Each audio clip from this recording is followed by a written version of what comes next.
Indian സിനിമയിൽ തന്നെ ഏറ്റവും കൂടുതൽ പ്രേക്ഷകർ കാത്തിരിക്കുന്ന ചിത്രമാണ് ദൃശ്യം 3.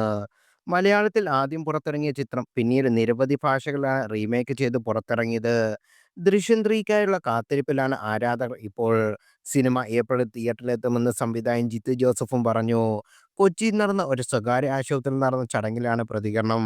ആദ്യമായിട്ടാണ് ചിത്രത്തിന്റെ റിലീസിനെക്കുറിച്ച് സംവിധായകൻ വെളിപ്പെടുത്തിയത്. ദൃശ്യം ആളുകളെ സ്വാധീനിച്ചൊരു സിനിമയായി മാറി. അതിന്റെ ഭാരമുണ്ട്. വലിയ പ്രതീക്ഷകളില്ലാതെ ഏപ്രിൽ ആദ്യം വരെ നിങ്ങൾക്ക് വന്ന് ദൃശ്യം 3 കാണാം. ഔദ്യോഗിക പ്രഖ്യാപനം ഉടനുണ്ടാകും. ഇതുവരെ തന്ന എല്ലാ പിന്തുണയ്ക്കും നന്ദി പറയുന്നു ജിത്തു ജോസഫ് പറഞ്ഞു. ജനുവരി 30-ന് വേറൊരു സിനിമ റിലീസ് ചെയ്യുന്നുണ്ട്.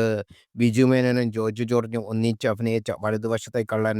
നല്ലൊരു സിനിമയായിരിക്കും. ഞാൻ വളരെ ആത്മവിശ്വാസത്തിലാണ്. കഴിഞ്ഞ ദിവസം ടീസർ പുറത്തിറങ്ങി.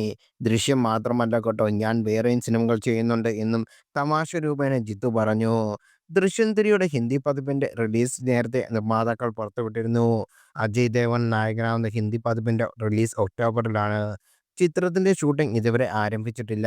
മലയാളത്തിൽ മുരളി ഗോപി അവതരിപ്പിച്ച വേഷത്തിലെത്തിയിരുന്ന അക്ഷയ് ഖന്ന പിന്മാറിയത് വലിയ വിവാദമായിരുന്നു. ഔഷയ് പഥക്കാണ് ചിത്രം സംവിധാനം ചെയ്യുന്നത്. മലയാളത്തിൽ ത്രില്ലർ സിനിമകൾക്ക് പുതിയൊരു ബെഞ്ച് മാർക്ക് നൽകിയ ചിത്രമായിരുന്നു മോഹൻലാൽ ജിത്തു ജോസ് കൂട്ടുകെട്ടിലിറങ്ങിയ ദൃശ്യം. സിനിമയുടെ മൂന്നാം ഭാഗത്തിന്റെ ചിത്രീകരണം പുരോഗമിക്കുകയാണ്.